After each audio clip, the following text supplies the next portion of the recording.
outside? Should I run and hide? How do I take my company worldwide? Do you love the law? Did you watch Hee-Haw? What's the weirdest thing that you ever saw? What's it like in court? Favorite sport? Can you help with my book report? Is my hair too long? Am I right or wrong? And do you mind if I sing along to anything? Ask Alan anything in the world. Hello, everybody, and welcome to this episode of Ask Alan, the podcast. I'm Alan Crone, the CEO of the Crone Law Firm, and I've got a great guest with me today, Brian Wahby, who is the president and CHO of Eximius Productions. I have known Brian. Not Extremius, Eximius. Eximius. Eximius. or extremities. I took my glasses off, Brian, so I can't even read my own writing. But Brian and I have known each other for longer than either one of us is going to admit to. Yeah, he's a good friend of mine and fascinating character. And I love the business that he's currently in because you're in the food business, right? Well, I'm in the happiness business. We sell happy. We produce large scale food festivals, and they're really about happiness. We don't as in my title is Chief Happiness Officer. I believe that people don't come to festivals to be angry. It's like, hey, let's go to the Angry Fest. Yeah, the Angry Fest. And then people don't do that. People come to have a good time and be happy. And so, you know, our organization's built around one sort of thought is that we sell happy. I read a quote from the Buddha. I'm not Buddhist, but I do listen to what he had to say. And he says he's got this story about a candle, and you can take a candle, and that candle, you can light 1,000 candles off that one singular candle, and it doesn't give up anything. And so that's the way happiness spreads. And so I approach our business to make sure that I want all of the people that work for me to have fun. Because, I mean, they're doing their job, but they've got to be having fun and enjoying themselves, because when they do, they're that light, they're that candle, and it spreads. It spreads through our pit masters. It spreads to our musicians on the stages, to the production people, to the folks picking up the trash, and ultimately to the guests. And when the guests are having fun, then we've had a successful festival.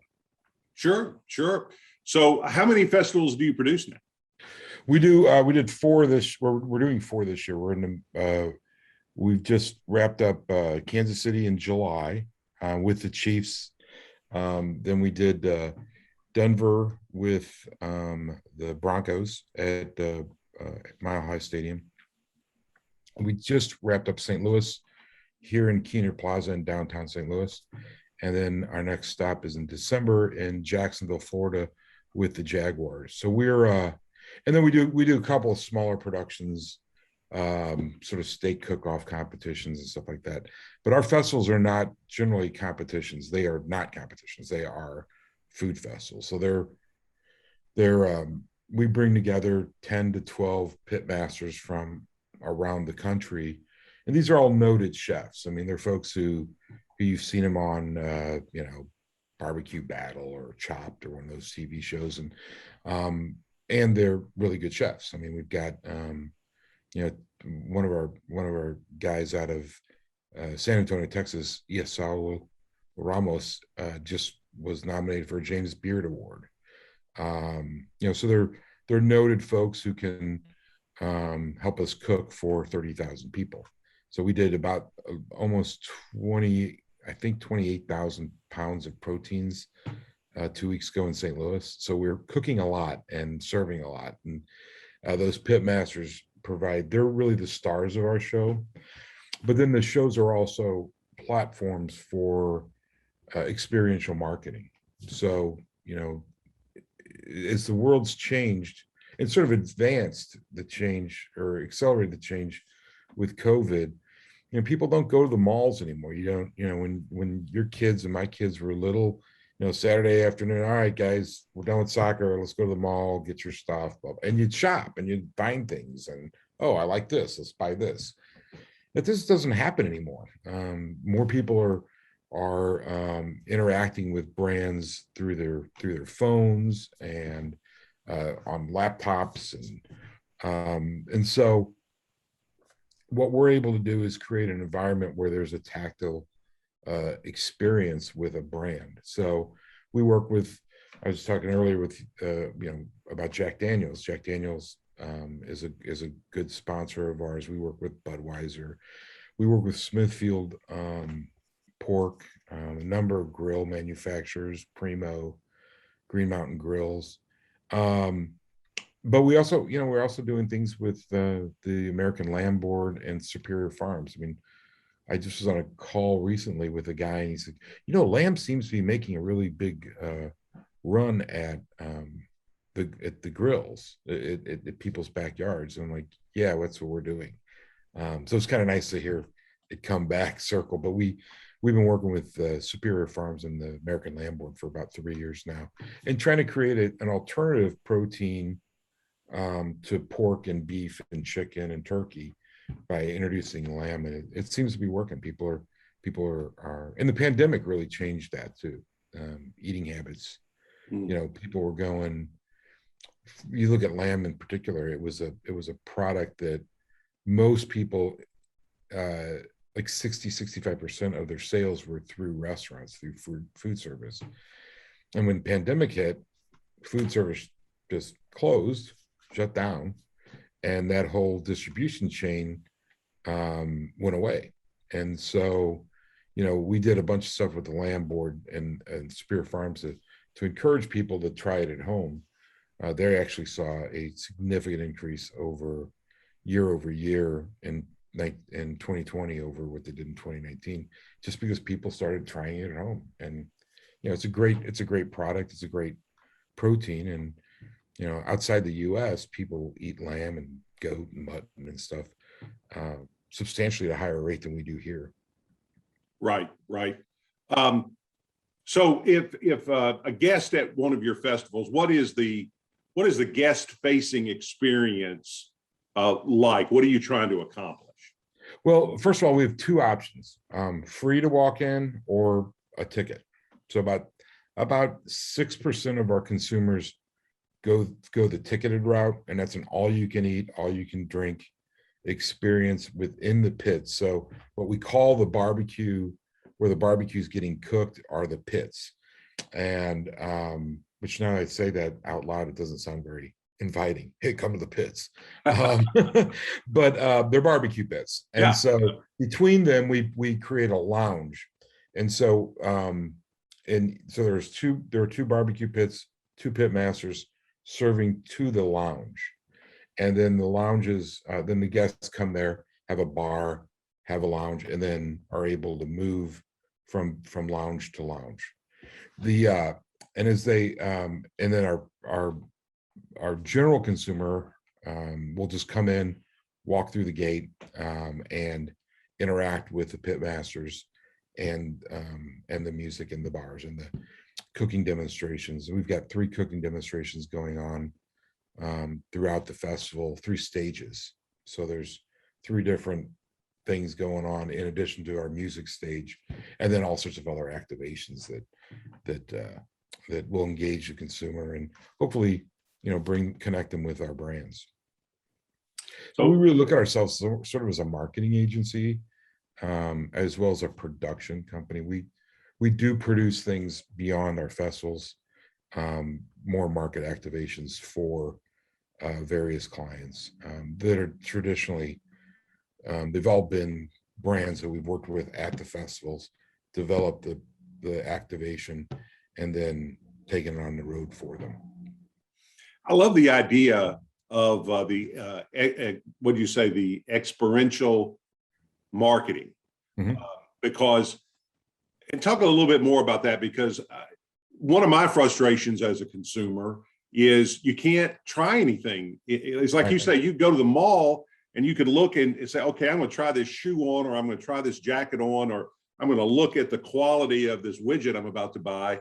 But with the phones and the computers, I lose that tactile sense, and that may keep me from wanting to buy something So how does your method overcome that?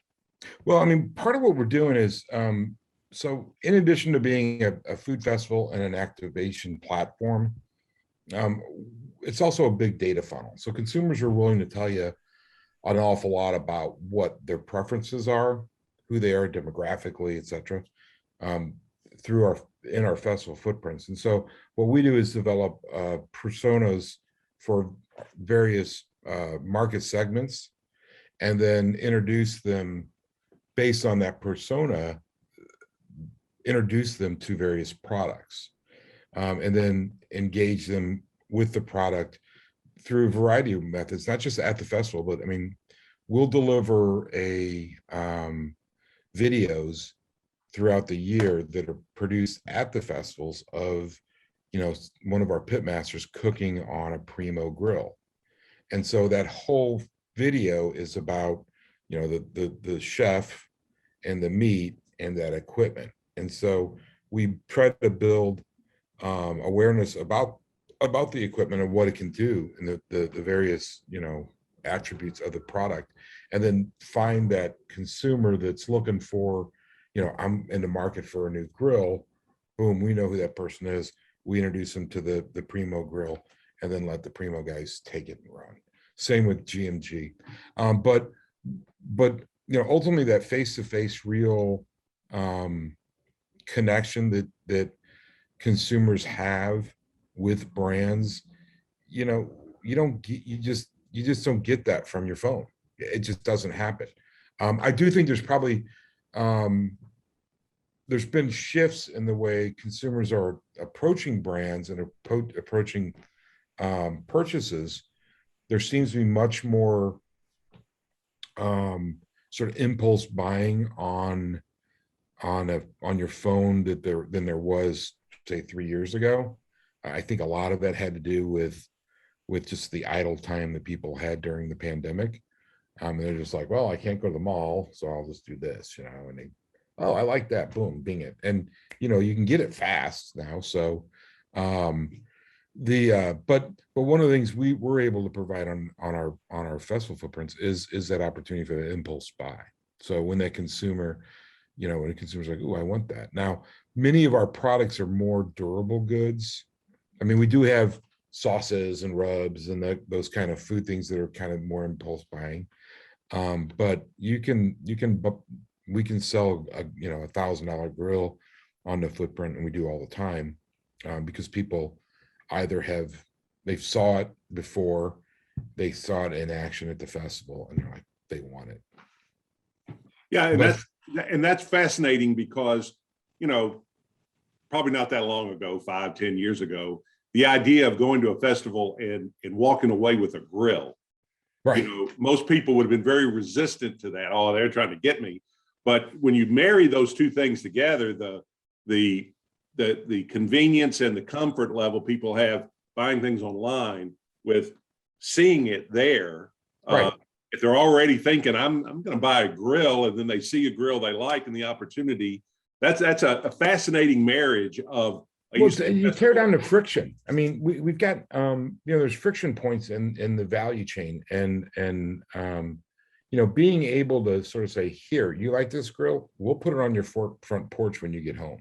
I mean, it may not be that fast, but right. We literally can deliver, and that's not, we don't do the fulfillment. That's up to the brands, but they can deliver a grill in 3 days. And so, you see it, you like it, you buy it, it's delivered to your house. And it eliminates a lot of the friction because, I mean, grills are big things. And, not everybody has a truck or a Jeep or whatever, and they need to, how do you get it home? Well, we're going to deliver it for you. Right. So we try to tear down in all commerce today. I think it's all about tearing down barriers. It's making things easier. And some of it is just sort of playing catch up to what's happening on the internet, because people are, you can just press send to my house, or I can go to my Alexa and say, hey, Alexa, I'm going to say it, she'll deliver something. But you can just say, hey, Alexa, and,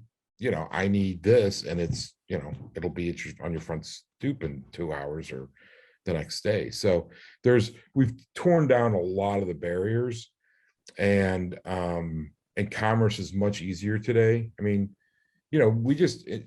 what's interesting, so in each of my markets outside St. Louis, these are co-productions with the local NFL team. So they are the NFL team, the Chiefs, the Broncos, the Jaguars, are my partners in the production. And so we lean on them for lots of the infrastructure and a lot of the rules, especially around COVID this year. But one of the other things that we lean on them for is the POS systems, the systems where the consumer interacts with us and cash changes hands. Well, the NFL has adopted a cashless system, and which we were a little hesitant to adopt in St. Louis, because St. Louis is an independent festival just for that I just own. And so, but we went ahead and offered cash. We saw a significant increase in over 2019 in the use of credit cards versus cash. So I mean, that entire, and cash is cumbersome. I mean, you got to carry it around. You got nickels and quarters. You got to make change. And so from the consumer standpoint, it's easier to pull out your card or use your phone, or and so we've seen it's an interesting trend. So I'll probably not ever have cash on my footprint again, because it's outdated. We probably won't take cryptocurrency though. Hey, your rib costs you 200,000. Wait a minute, 400,000. I mean, 260. I mean, never mind. The prices fluctuate so fast. Yes. No, I'm hip. No, it is fascinating. I've had a number of guests on the show who talked about that in their business, and it's a very different types of businesses. But the acceleration the pandemic had on people's willingness not to engage in cash for smaller transactions. Right. We had the Grizzlies GM on, and he was talking about, well, we've gone cashless. I can understand it for tickets, but someone my age, I don't know why, but I have this thing about, well, I can't put $2 on my credit card. Right. Now, my kids don't have any compunction about putting any amount of money on my credit card. On your credit card, right. but particularly on their credit, that is not a consideration for them. And for so many people now, we're so used to doing that with smaller transactions that I've overcome that hesitation. And I guess you've seen that as well.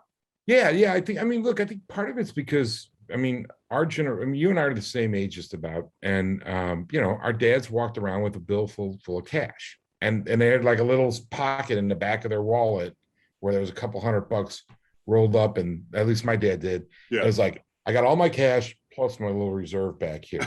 Right. It was just the way you did business, is you had cash, and it's changed. It's just going away. And actually, I think one of the things that we're going to see with this cryptocurrency, the Federal Reserve is going to have to come in and figure out how to regulate this, because how do you manage money supply, or M1, when you've got these things that are out there that aren't currency, but they're traded as currency. And we've been approached by one of the cryptocurrency companies to say, would you take our cryptocurrency at the festival? And I'm like, yeah, but you'll have to pay me in greenbacks.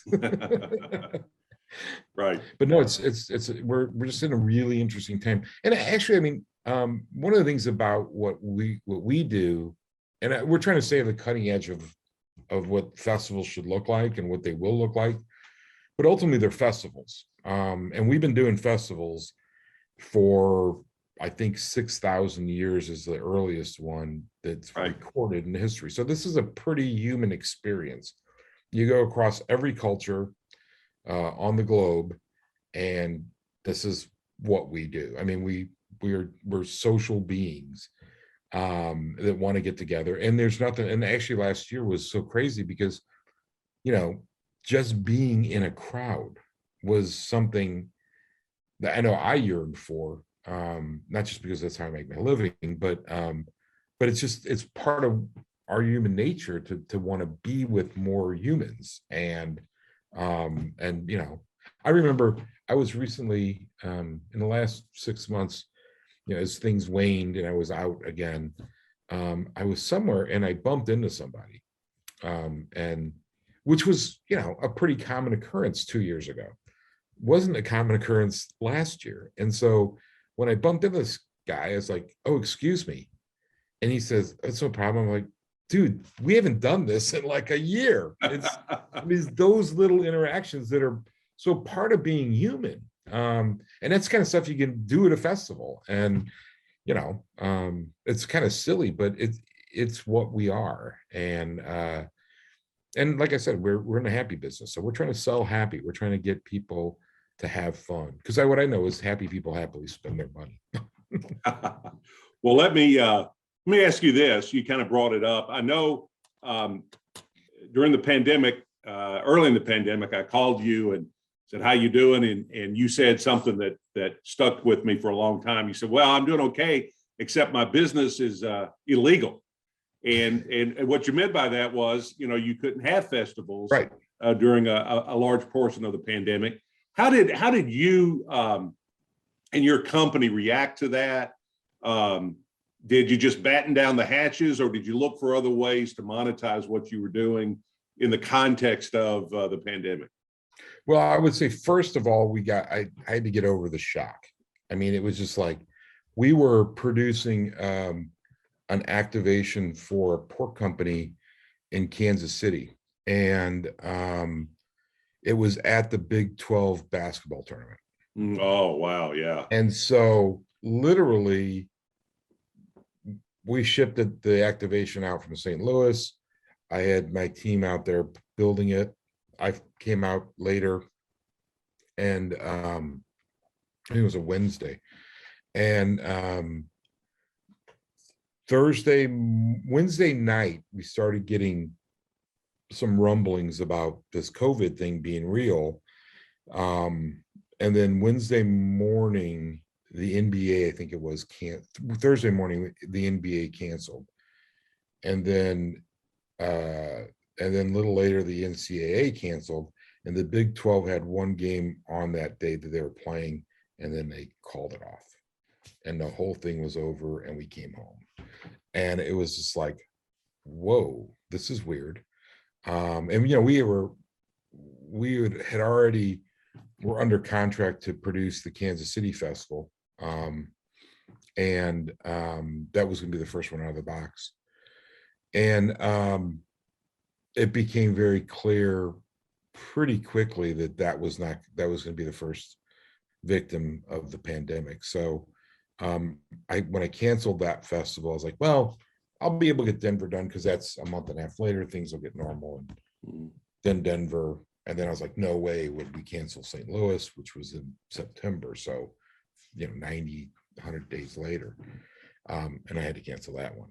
And so, you know, it was, but what I was able to do was keep a couple people working. We did do a virtual production of the Q and Lou in St. Louis, which was really kind of cool. We had 120,000 views on it.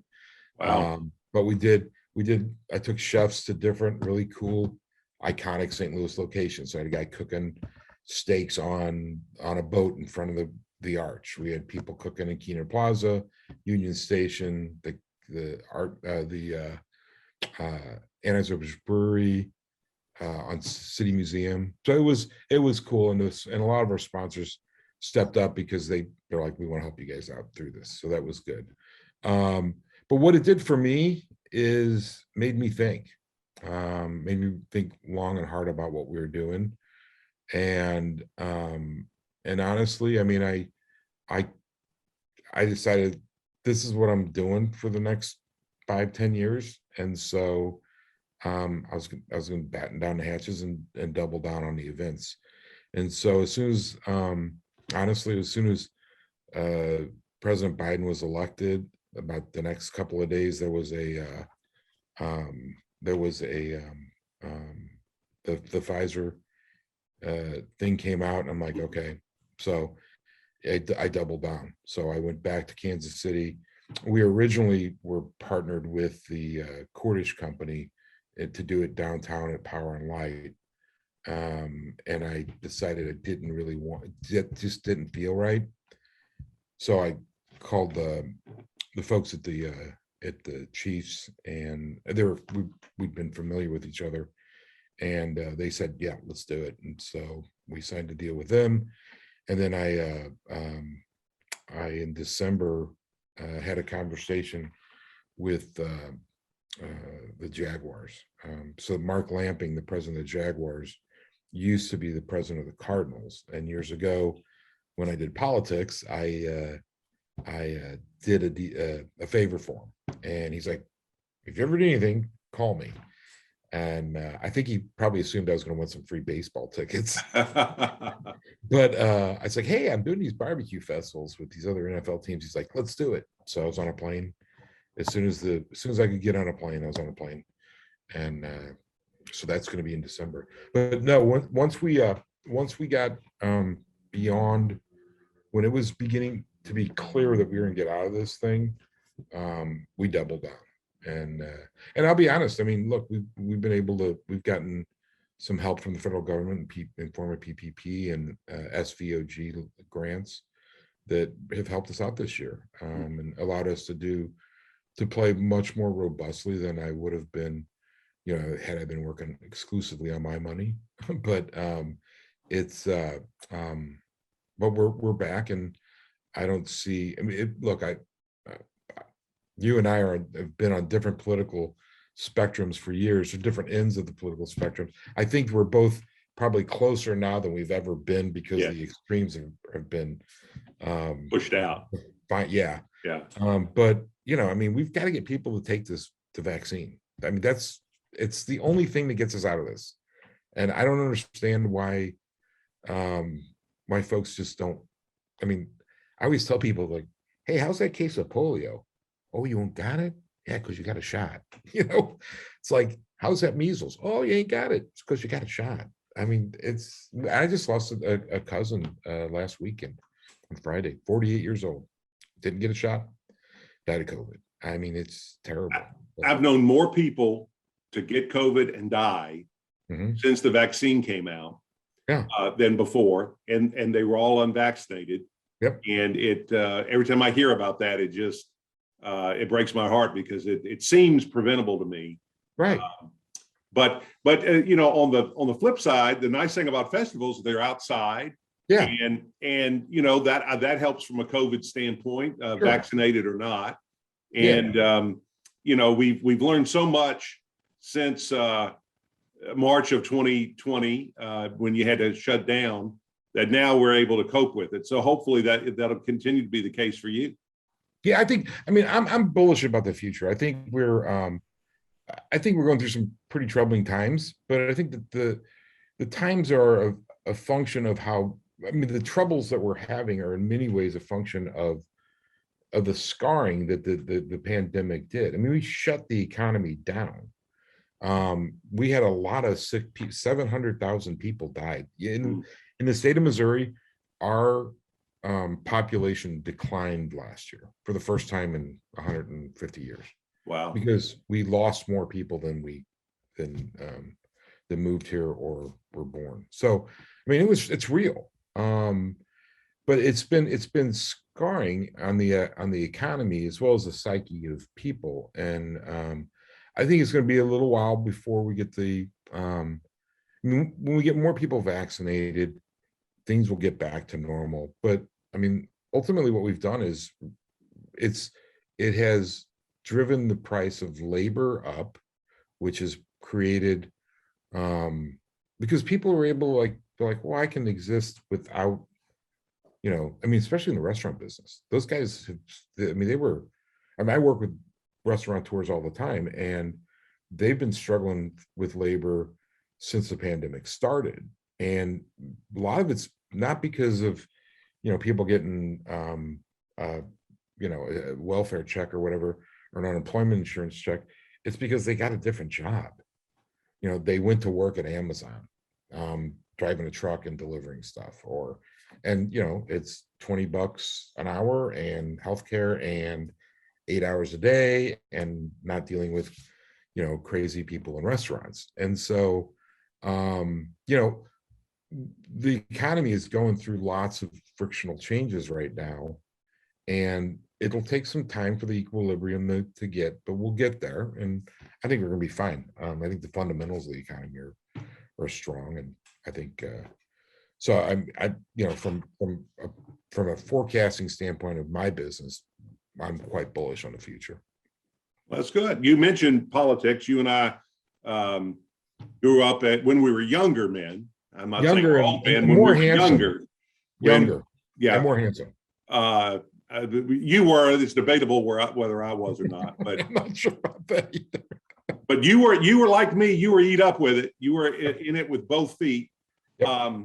How do you go from Brian Wahby, political activist, and I know you're still involved in politics. You're still very much a big deal in St. Louis and Missouri Democratic politics. No, I'm done. But how do you go from that to producing festivals? What about that attracted you, and how did you make the change? Well, so my Mac and I, a mutual friend of both of ours, 20 plus years ago, decided that we couldn't have our Mardi Gras celebration in Soulard get out of hand. And so we started this thing called Mardi Gras Inc. And, we've been involved with producing Mardi Gras in St. Louis now for 20 plus years. And it was that experience of producing large scale events as a volunteer that I sort of thought, well, this is interesting. And then it was through politics that I got the Q started, because Mayor Slay at the time in St. Louis had, there was an event in St. Louis, in downtown St. Louis, called the Taste of St. Louis, that moved to the suburbs. And he said, hey, why don't you come up with an idea for something to fill this space? And so I focused on barbecue, and I ultimately came to Memphis in May. Yes.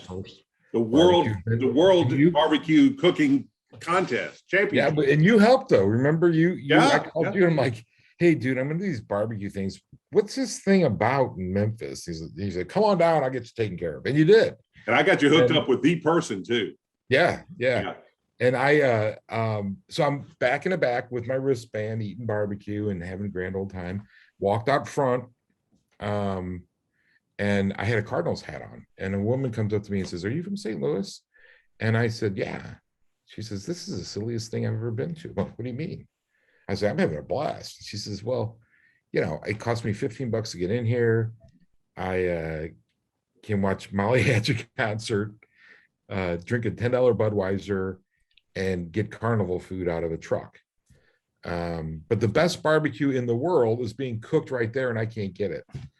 And I was like, So I came up with the concept of I just reverse engineered it and said, let's get the great barbecue, feed it to the masses. And so I will admit that I think that the barbecue fest here in Memphis is at the same time the best thing in Memphis and the most overrated thing in Memphis. Right. Because of what you just said. If you know somebody and can get into we call them tents, even though they're not tents, but if you can get into somebody's situation, then you're in, and you can go from tent to tent, and you can. But if you're not on the inside of it, it is the most un-American thing in the world, because you really are on the outside looking in, literally. Yeah. I've never understood why people who aren't in that position go down there. And so I really love the concept of what you've done, which is, with all due respect to that feeling, it is a cooking contest. I mean, the point is the cooking contest, not necessarily all the stuff that's grown up around it. Right. And I mean, I was just in Lynchburg for the Jack Daniels this past weekend. And part of the reason they wanted me to come see it was to talk about how do you make it much more consumer facing, because the competition world is very insular, very focused on like this particular piece of meat and how am I going to make this, how is this going to win with the 6 judges who are going to taste it. You know, I mean, it's and that is the entire value chain in a competition. It's like this piece of meat, this cook, those 6 judges. And but you've got at the Jack, just like you do in Memphis, there are just tons of people just walking around trying to see stuff and learn and hopefully get a taste. So we're trying to figure out ways to make these activation or these competitions more consumer facing and more friendly. You know, you can't mess up the process of cooking and the process of the competition, but you can invite people to spectate the different pieces of it and enjoy themselves along the way. But no, hey, you asked me about politics. I actually am officially done. Are you really? Yeah, this past weekend was the last DNC meeting that I was a member of the Democratic National Committee. So after 35 years of service and involvement, it's time for me to hang up my whatever, my ballot boxes and stuff like that. Straw hat. Yeah, it's been fun. I've had a blast. I've lived an incredible life. But it's time for younger people. I do sort of think that us old guys can teach some people about how it used to be, because it used to be more civil. And I think we've got to get back to that. I think we've lost I think part of it's because the extremes in both parties are making the agenda. But we demonize everybody, and it's you can't. I mean, I remember when I started in the Missouri legislature in 1984, 5. My first 85. My first experience with a bunch of legislators were a bunch of Democrats and a bunch of Republicans going out after hours, having a good time, talking about their families, talking about what's going on the next day, and making sure that everybody got a piece of what they needed. Nobody got 100% of it. Everybody got a piece, and and I think that's what we're missing right now, the ability to compromise, and unfortunately, unless it changes, I don't think things politically are going to be good for a while. Well, as long as we, the American people, keep giving currency to folks who just get attention. Yep. You know, there's in politics and business and entertainment, there are people that are famous for being famous and who never get anything done, but they get attention, and we give that currency. And as long as we do that, that problem is going to be there, because you don't get a lot of attention by doing what you just said. You do that very quietly, and you work a compromise. You don't get to go on Meet the Press with that. Right. What you get to go and Meet the Press is I'm going to say something crazy that the media is going to want to repeat, and that further, puts wedges between people. Yeah. Now, of course, there are, and then you add to that the fact that there are significant policy debates that serious people want to have, right. And sometimes they get hijacked by that foolishness. So, it is. As my son would say, I'm about to make one of those "you kids get off my lawn" statements, but there is something to be said for slowing it down and really talking it through and really thinking about, is this really worth fighting over? And well, that's in everything in life. It's true. The older I get to realize, I was full of piss and vinegar when I was a kid, and I would, and I did lots of great things and probably made lots of big mistakes along the way. But the older I get, the more I realize, especially with my people working for me that are all younger than me, it's like, slow down, guys, and because I'm watching, in my position as the owner and the leader of this thing, I'm trying to take the 50,000-foot view on as much stuff as I can, because I'm trying to figure out where we're going next and how we're and how to make our systems work better.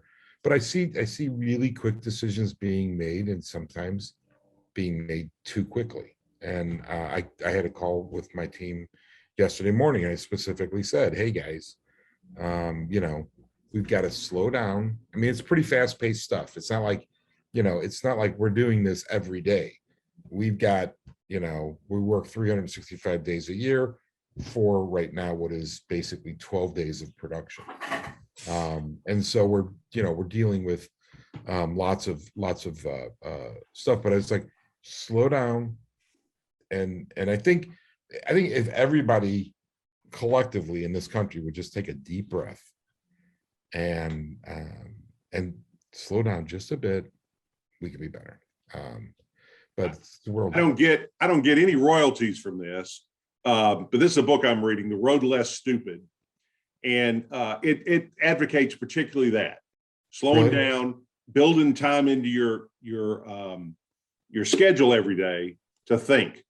And it doesn't mean just sit and think of random thoughts. It has kind of questions you should ask yourself when you're planning things or whatever. But that was one of the great things about the pandemic, was it gave us all time to think, and to think really, because I did the same thing you did. I started thinking through, what am I doing? Right. We were doing all kinds of things here. And I said, let's kind of get back to what we do really, really well. We do employment law really, really well. Let's focus on that. And let's think about different ways to do it, since we don't have anything else to do. Right. Courts are closed and everything else. And so, yeah, slowing the world down, I think that's an older person's game. But I think we're older people now. I think, so I think, to your point, that's kind of our role in business and politics and community and everything else, is to be able to say, hey, let's think about this for just a second. I've never known anybody who thought about it who regretted thinking about it. That's true. Yeah, no, the best opportunities really come when you slow down and you think about it. I mean, you can jump on all sorts of different opportunities that generally, if you don't think through them, they don't pan out. And so that's where I am right now in my life. Maybe it'll maybe it'll change next year, but very good. I hope not. Well, Brian, as always, I enjoyed catching up with you and hearing about your business. A lot of our listeners, viewers are entrepreneurs, and it's always really good for them to see how other people do what they do, and maybe somebody got some ideas on how to improve their business by emulating what you're doing with yours. And so I really appreciate your time on the program. Well, thanks, Alan. It's good to see you, and best of the family. Okay.